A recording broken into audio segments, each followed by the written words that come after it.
Yeah, all right. Okay, so I take it that you are Buddhist kids, and that's about it. You have no idea what it means. Is that right? Because that's a good place to start. Is that right, kids? So then if that is the case, you are like every other kid in Sri Lanka who learn Buddhism. It really doesn't mean anything to many kids because either their mother is a Buddhist or a father is a Buddhist, or both are Buddhist. And in the birth certificate, it says you are a Buddhist. I just want you to know that that doesn't make you a Buddhist. Okay. So also, by the way, one day when you are 18 or 21, you are free to choose whatever you want. I just want you to know that. All right.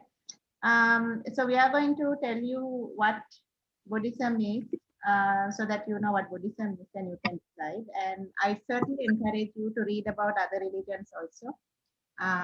All the leaders in those religions started with very good intentions. Later, their followers kind of messed everything up by bringing interpretations to those which the leaders originally didn't mean literally. So it's always good to have a general understanding of other religions as well. All right, Mali Baba, what seems to be the problem? Is Aki being Aki and not supportive? That's usually how they are. And Aki Baba is Mali being annoying because that's usually how they are as well. Welcome to the wonderful world of siblings. You can't do with them and you definitely can't do without them. Trust me, it's always better to have them because life without them is really boring. All right. And we as mothers, we went through a lot of shit for 9 months just to make sure you are not alone in this world. So I hope you respect that. All right. Okay, back to Buddhism. So let us look at Buddhism from today's point of view, right? In 2021. So let me tell you a story. Okay. So once upon a time, there was this nice kid, right? Of course, everybody knows who this kid is. He was named Siddhartha. You can call him Sid for short. And Mithul, we don't mean your father. Okay? So Sid was a very intelligent kid. He was also super good looking. And guess what? He was also rich. He was good in sports. So he was the perfect kid, right? And most kids loved him, and some kids probably were jealous of him. All right, but never mind. So as he grew up, he was going to take over the family business because his father was a CEO of a big empire. And the father wanted his son, of course, to take over the family business from him and become CEO. Okay. And that was the plan. So at the right age, at that time, which was 16, let me just put a disclaimer here. Now the right age, we don't know. Anyway, it's after 25 or whatever, or whenever your parents say it's the right age. Okay. At that time, it was 16. And they found him the best girl in town. Of course, she was really pretty and intelligent and nice and kind and everything, right? And he, if you like 5-star hotels and buffets and everything, that was his normal home. That was his everyday morning breakfast, lunch, dinner. 5-star buffet, AC environment. If you wonder what AC was 2,500 years ago, trust me, if you study a little bit of architecture, you will get to know that there was AC equivalent in those days. All right, there was. It's the way they put water fountains and various other things, and the wind cooled your room. All right, and it was done intentionally. It was not by accident, like your mom has a little pond outside. Trust me, she had no idea what it can do for your room, but back then they knew what it can do for your room. Okay, so he lived a very very good life, and when he was 29, he thought, you know, inheriting the family business, that's boring. There has to be something better in life. So he went out to look for it and he found it. And then it took him a little bit of while to find it. Okay, because the problem was there were a lot of other people looking for it as well. What to do other than being a CEO, right? And a lot of other people thought they had found it. Um, So he went and tried to learn it from them, and then he figured that they have no idea. And after 6 years, so for 6 years, he was looking for something that he was looking for. He also wasn't sure what it is. All he knew was that life as it is now wasn't what he was looking for. Okay, so after 6 years, many teachers, he realized that he has to figure it out on his own, and that's what he did. And if you two have finished arguing about whatever you are arguing, yeah, chase Aki away. I think that's a good start. Yeah, always will. Why did you tell her that made her run away, Malla? She went to the bathroom. Oh, that is important. Yeah, we'll wait for her to come back. You know, that's a good thing. That's a good thing, because whatever you do, you must always remember, you must respect your body. If your body tells you it needs something, you don't need to do it all the time, but you need to consider. So for example, Malla, if you are sitting down to do like school and your body is saying, no, I'd rather not be here, then you don't listen. Okay.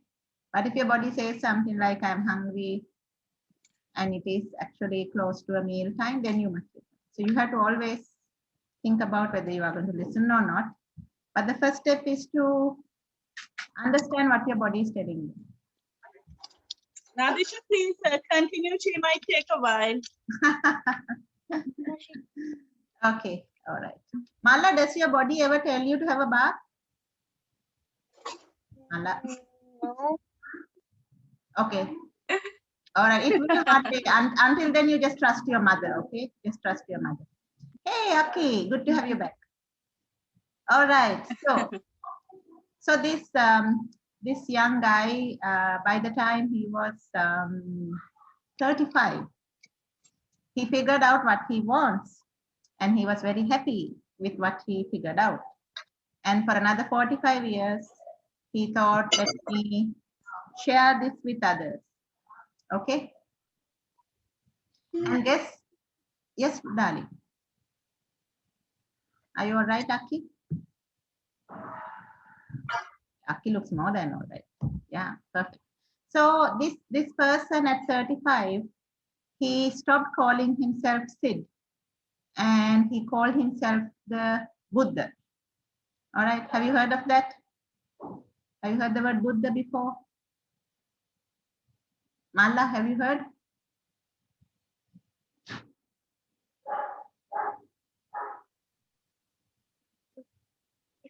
Yeah.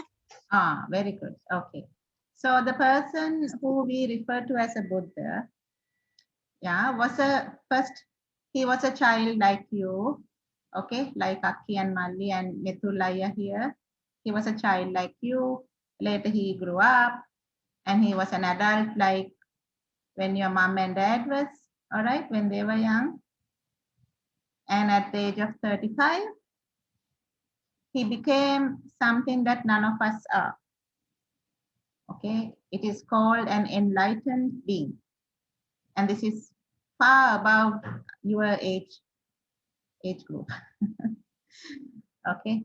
Mithul, have you heard the word enlightened being before? Yes. Okay, cool. So an enlightened being means something like this. This is how the Buddha described it, right? Imagine you are dreaming, okay? Like daydreams. Mithul, do you know what a daydream is? Like you are just imagining some wishful thing, like, you know, what is it like to go to Disneyland?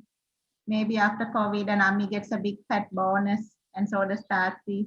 Maybe we'll go to Disneyland and not the France or Korea rubbish, straight to the original thing in the US. Have you ever thought of stuff like that? Not going to another country.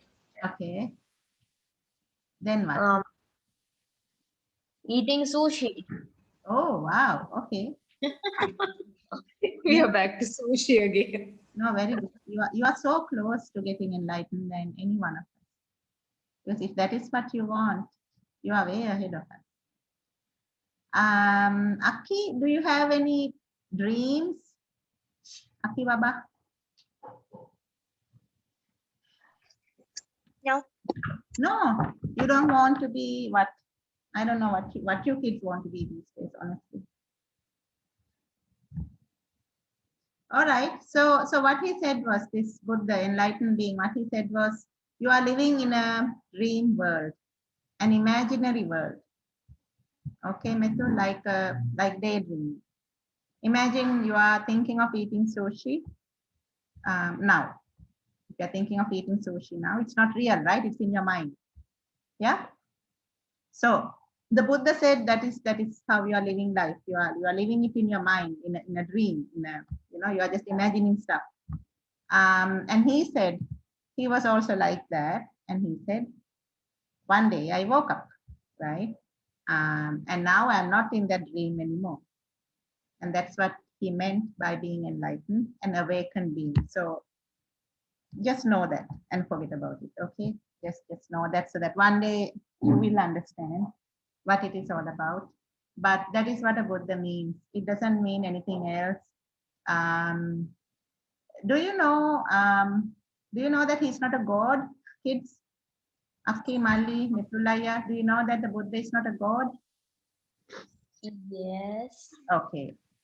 So he is or was a human being like us, right? He was a child, then he was a young man.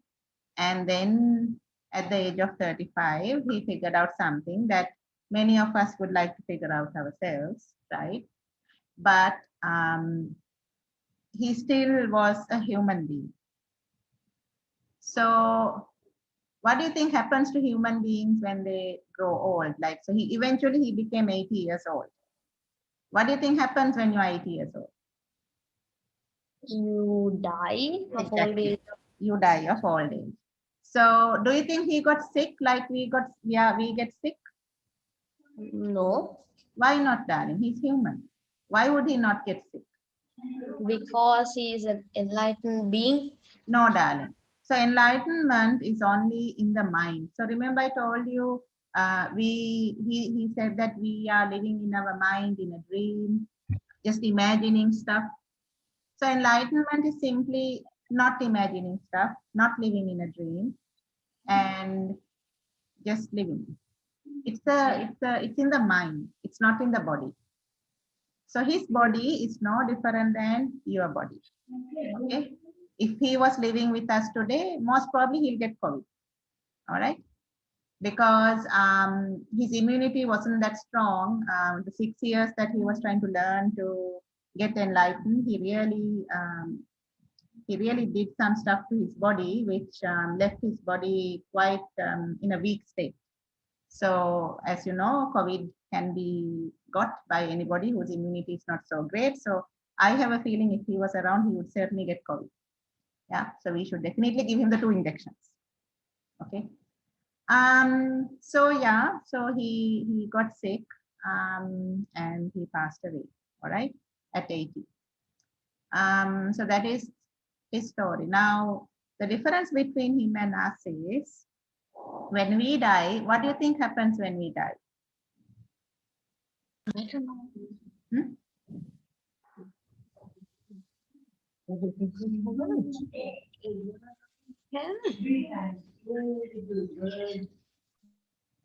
So when we die, now this is what we are all told. When we die, that we get reborn.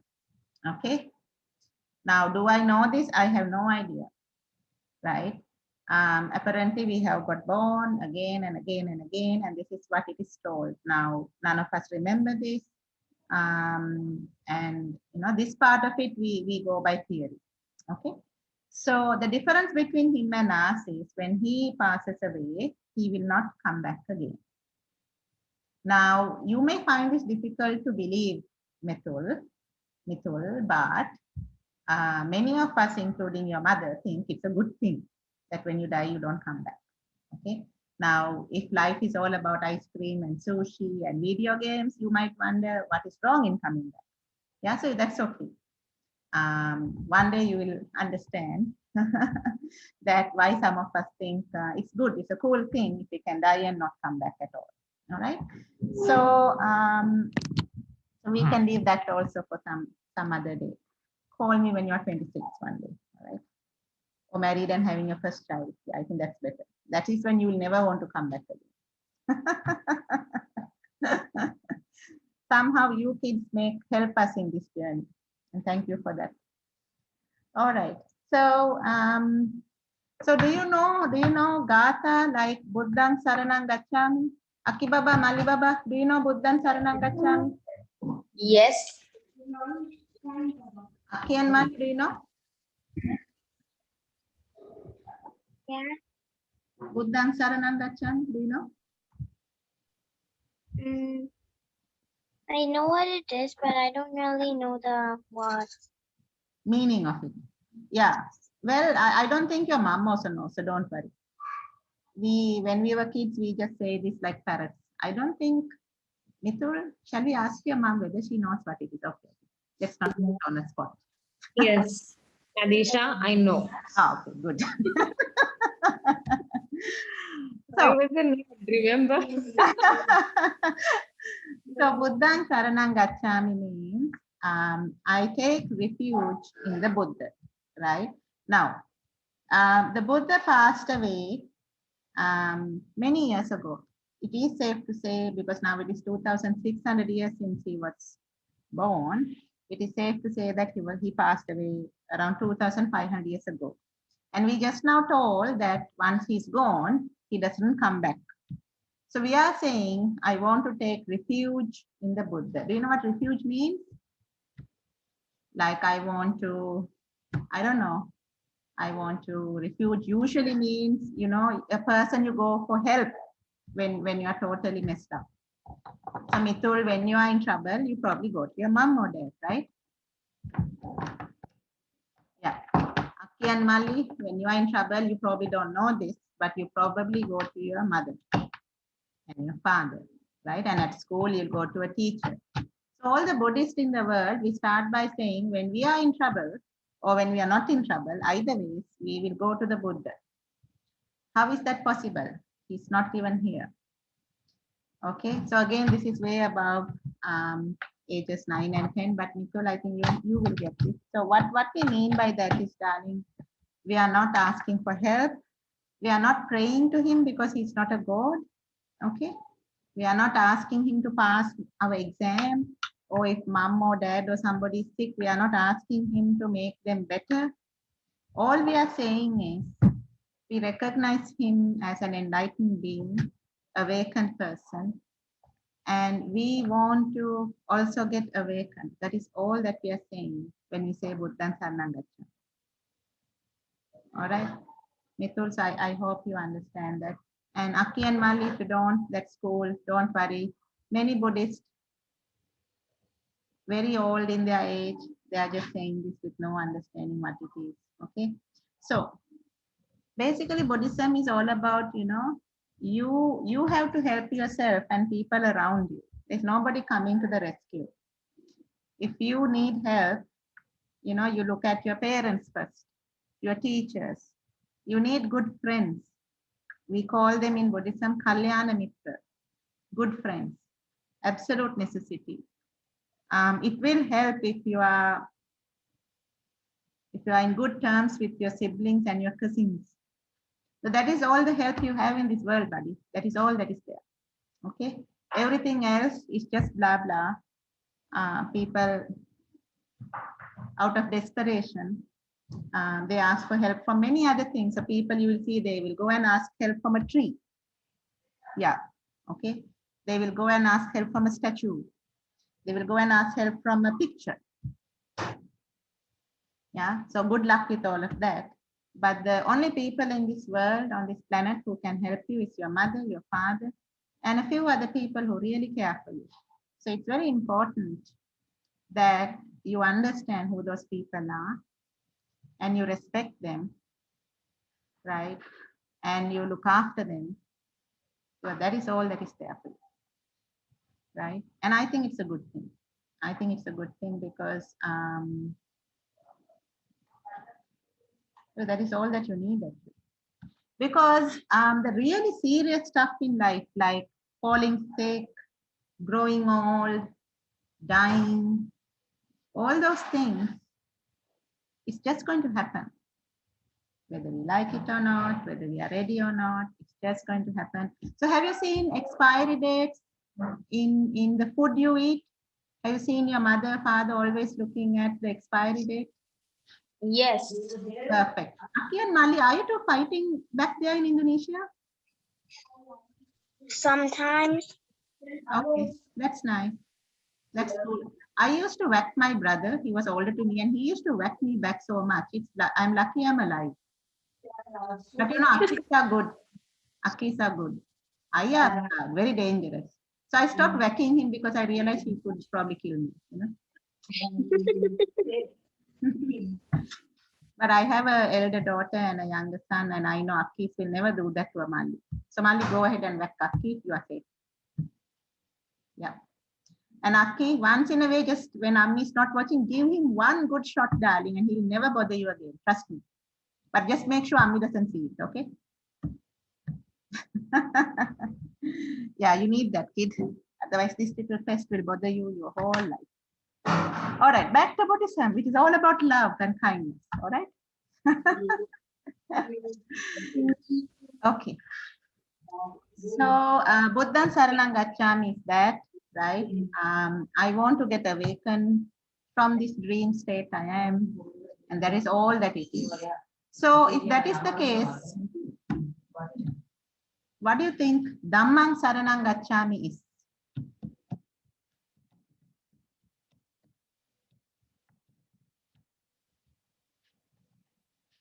So, Dhamma is what the Buddha preached for 45 years. Okay. Once he understood how to awaken from the dream, the sushi dream, right? Once he understood how to get away from that, he wanted to explain to other sushi lovers that, you know, sushi is good, but, you know, there are better things. There are better things. Okay. Now, Mithul, we are also where you are, buddy. Okay. We are also in the place where we think sushi is good, and that is all we want. All right. Of course, your mom and I need different things, but it's all sushi in you. It's all sushi.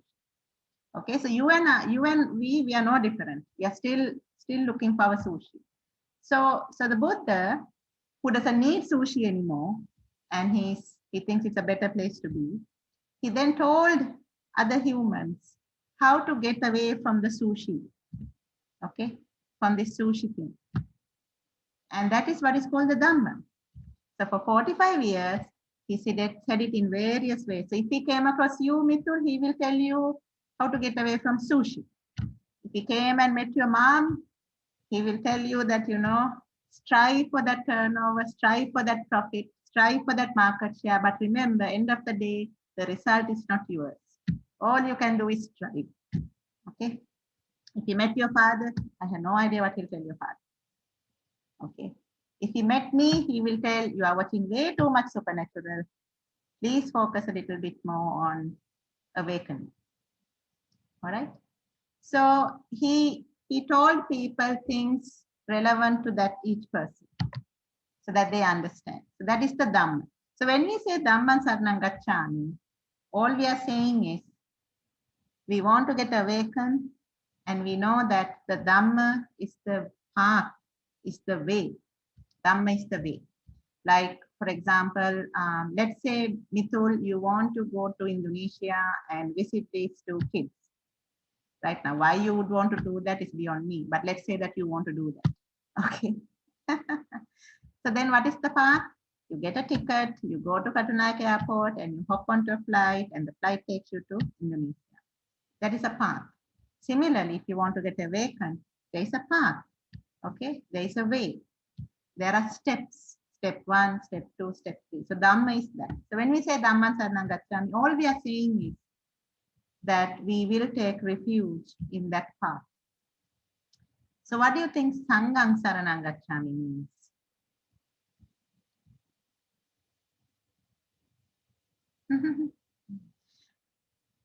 So, okay, I mean, kids mummy, the Indonesian mummy, I think I have lost the 2 kids, but it's okay. Maybe in a year or 2, you can put the recording back to them again, okay?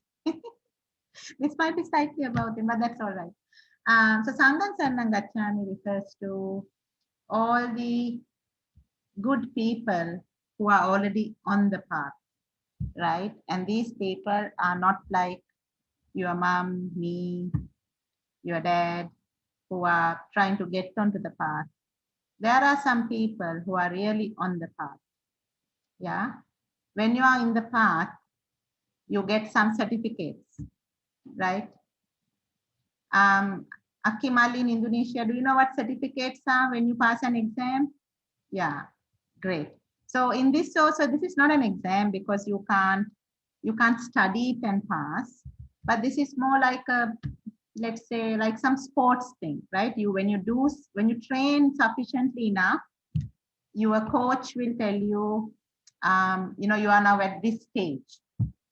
Okay. Have you done anything sporty like that, like karate or something, where you get your belts, like a white belt, a yellow belt? Yeah, perfect. So this is like the belts in karate. Okay. So in Dhamma, there are some belts, like the karate belts. One belt is called Sowan, right? Then there's another belt you get, which is called Sakurudagami, another belt called Anagami. And you are a fully qualified karate champion when you get to Rahat. Okay, so it's like some belts. So Sangham Saranam Gacchami is about the Venerable Theros, monks in this world. Mala, what on earth are you doing? Is Aki annoying you again? No? No, No, okay, good. Aki, what's going on with Mala? the dog was outside, so we were looking at her. Okay, that's cool, Mala.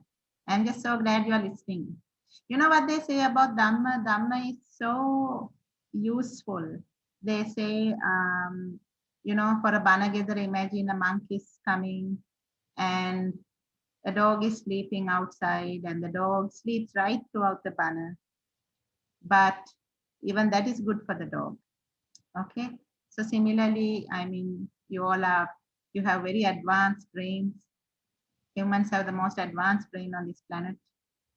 And right now you are small and that's fine. But all the efforts your moms are taking for you, it will give you benefit one day when you slowly start to understand what this is all about, right? The thing with Buddhism is actually it is meant for, I don't know, a little bit, you need to be a little bit older, but you can't say that also, I suppose. There were kids like So Parker, Rahula was 7. Yeah, so it possibly must be in the way we need to tell this to get you all interested. So anyway, coming back. So Sangham Saranam Gacchami is the Venerable Theros. I think they refer to Marga Palalabi, Venerable Theros. Okay, the Theros with the karate belts. Let's put it that way. So on Sakurudagami, Anagami, Arihata, 4 belts, and the maximum championship is when you get to Arahat, which is then the awakened stage. So this is what we mean, and therefore it is no secret why many people don't understand this. Many Buddhists are not happy to think of the Buddha as a human being. They want to think of him like some supernatural person with lot of magic, lot of Avengers like powers, right? Something beyond human. And why? I don't know. What is wrong in being human? I think it's amazing to be human. It's the most amazing thing on this planet to be human.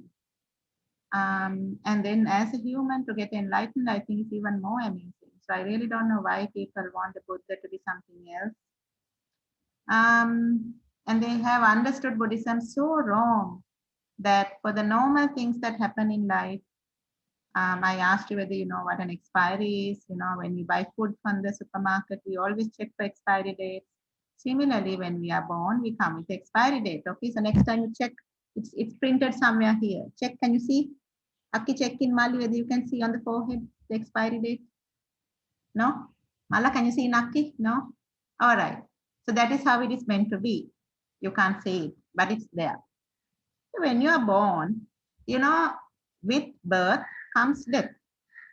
Everything comes together. With happiness comes unhappiness. With meeting somebody comes losing somebody. With gaining something comes losing. It all comes together. It comes in pairs. So it beats me why people cry at funerals, because they have forgotten that with birth comes death. All right. It's quite, you know, you have seen the sunrise, right? Once the sun rises, what happens? It goes down. Yeah.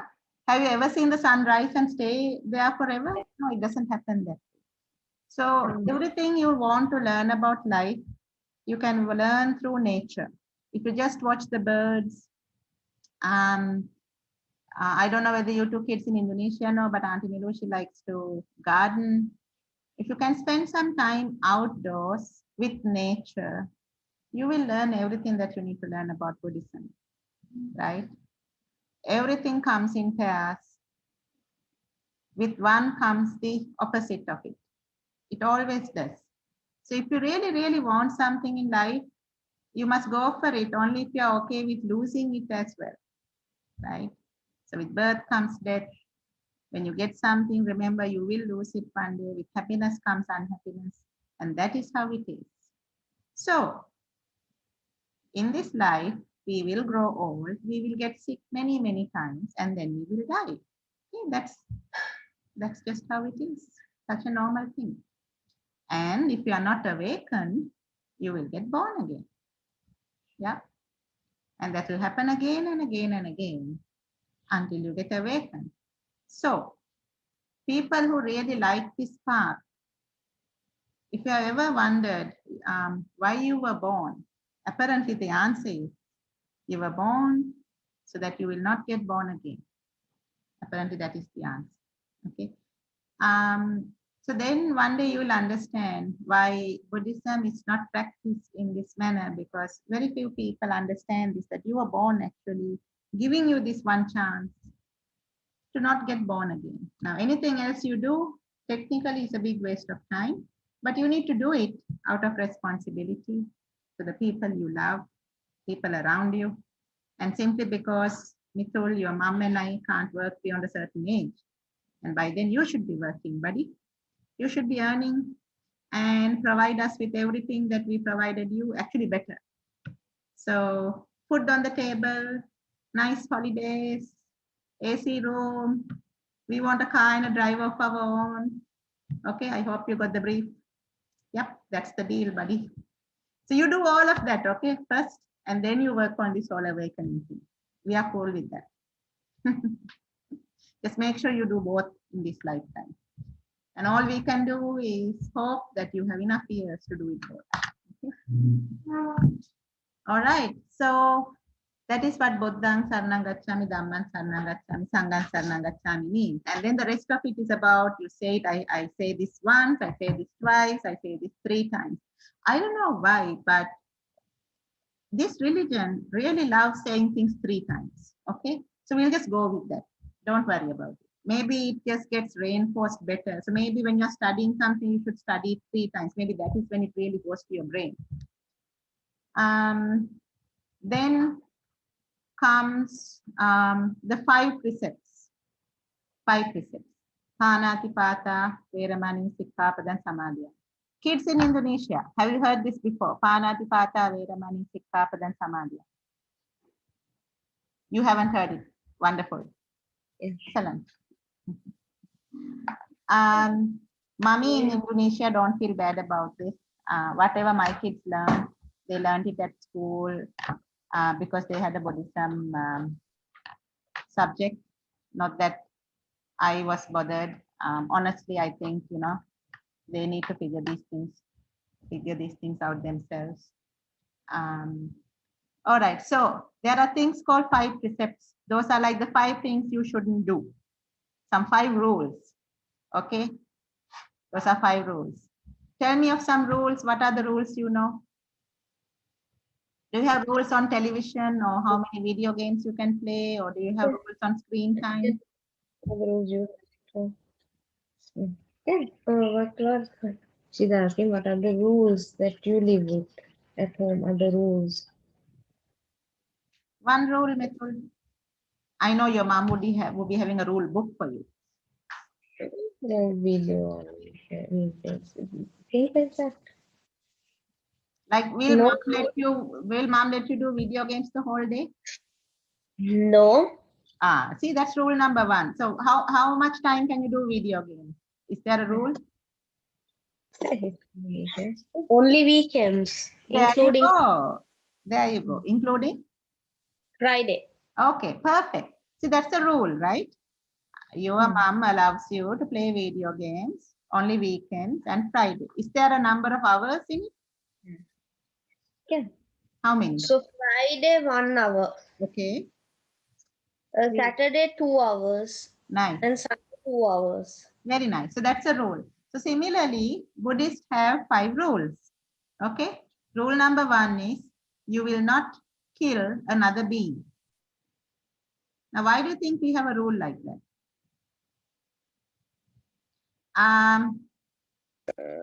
Kids in Indonesia, even though we have this rule that we will not kill another being, some of us adults come very close to killing kids. Okay, just want you to know that.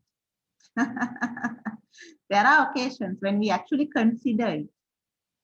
Very briefly though. Yeah. Okay, good. Now see, I got your attention. Excellent. Okay. This religion is full of love, darling. Trust me. Okay. So why do you think the first rule is you will not kill another being? Any idea? Killing is bad Okay. Why?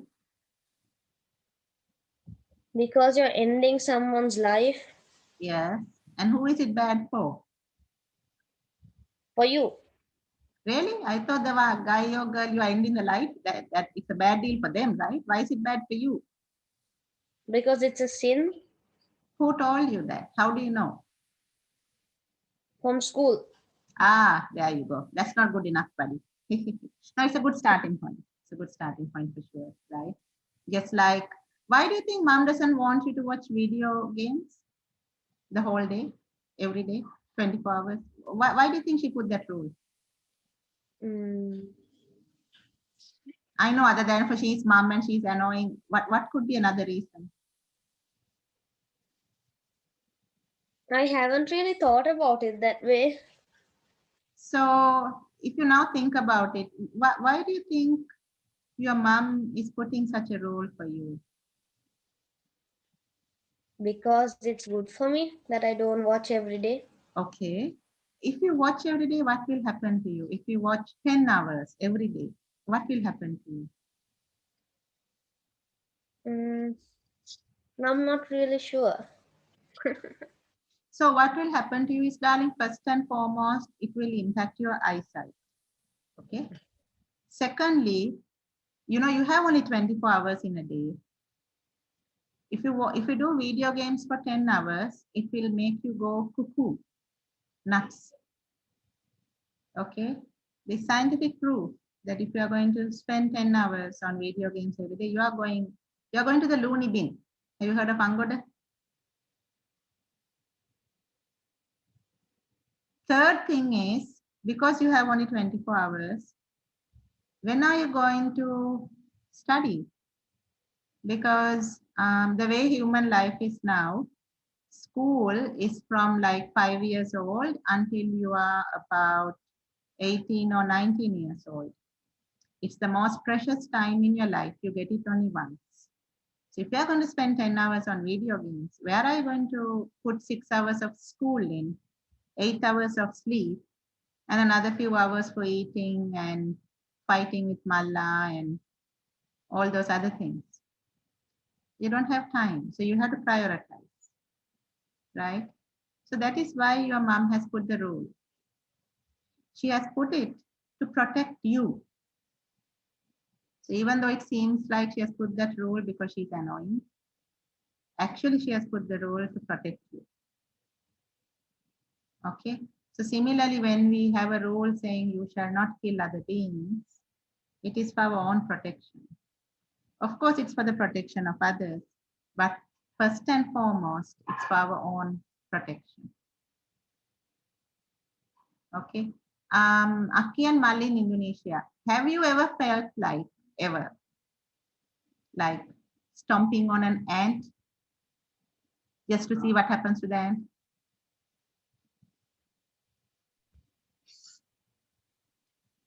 Yes, no, don't know. Yes. Yeah, there you go. Have you ever felt like throwing something at somebody, like a little birdie or a kitty or a doggy, just to see what it is like? No. No. No, really? You didn't feel like throwing a ball at Aki just to see what's the response like? No. You No? have done that. Yeah. You haven't done that. When? You've done that to me. When? So, Many. so just remember, okay, come back here. Hello. Yes. All right, back to the screen. So just remember, sometimes we might feel like hurting somebody. All right. And there is a good reason to not hurt somebody.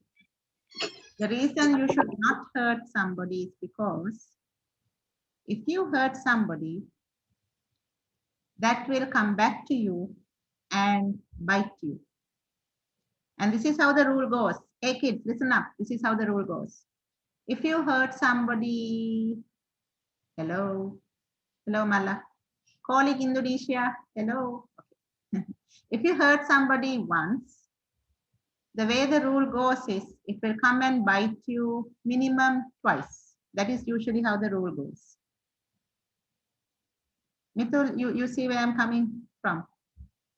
So it makes you wonder, if you did get some kick out of hurting somebody, always remember it's going to come and hurt you in the same way twice. Then comes the question, is it worth hurting somebody? Because you are going to get back twice, or 3 times, or 4 times. We don't know. All we know is it's going to be more than what we gave another person. All right? That is how the law of nature works. So therefore, to protect us from that, especially people who have no idea how this works, there is a rule. The Buddha introduced a rule: do not kill. And when he said do not kill, he also, it goes without saying, do not hurt, right? Do not physically hurt somebody, like hitting, tripping. You know, when kids are running, you can stick your leg out and trip somebody. Ouch, that hurts, right? You can pull somebody's hair, not a good idea. You can shove somebody, push somebody so the person falls, not a good idea. Right? You can kick somebody, certainly not a good idea. Because the way the law of nature works, it's all going to come back to you. Now, if you do something accidentally, it doesn't count. Let's say, so this happened to me when I was a kid. We were playing at school. I was 10 years old. We were playing at school, and we were playing something called cops and thieves, right? So I was a cop, and one of my friends was a thief, and the thief was running, and I ran really fast, and while running, I hit her on the back and said, "Got you." Now, what happened was I was a big fat kid, and my friend was a very thin, scrawny kid. So what I didn't realize was when a big fat kid is running very fast and hits someone on the back and says, "Got you," and that person is much lighter than you. Later in A-level for physics, you learn about Newton's law. Apparently, that's a lot of energy and a lot of force there. My friend went flying.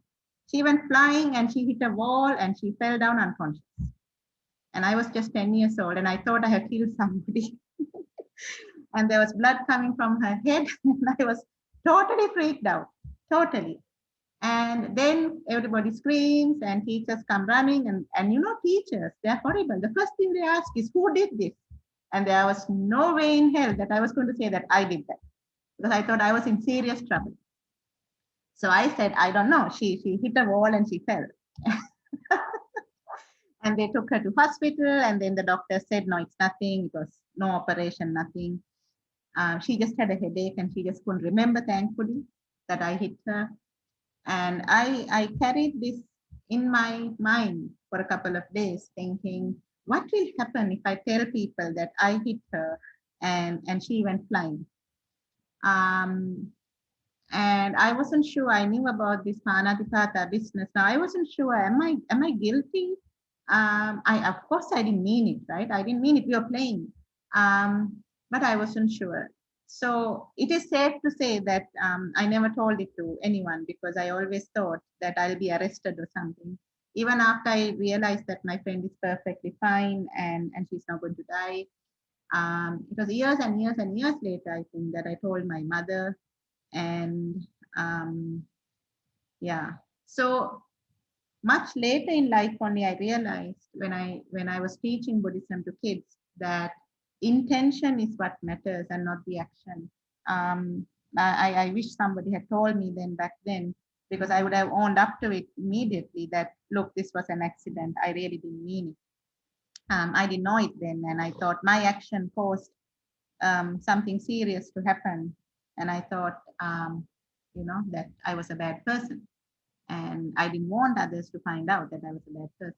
Okay. So, I really like this rule of nature that says that whatever comes back to you, it comes back if you wanted it to happen, right? If you didn't mean it to happen, it is not on you.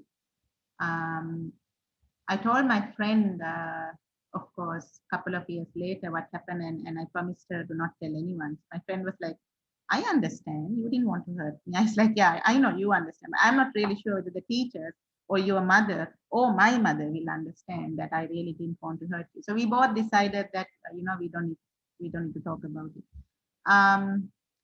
So that is what's cool about Buddhism, right? It makes logical sense. Okay.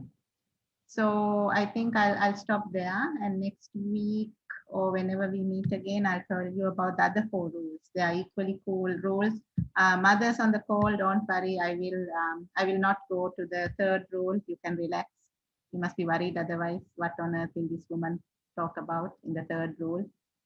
That we can skip, and you can explain it to them one day after you explain what the birds and the bees are.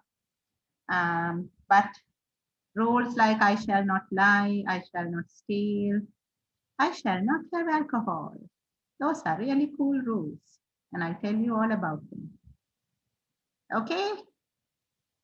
So for some more fun with Dhamma, I will see you whenever I see you. So I'm okay to do this. You guys tell me when you want, and we shall do it again. Let me stop the recording.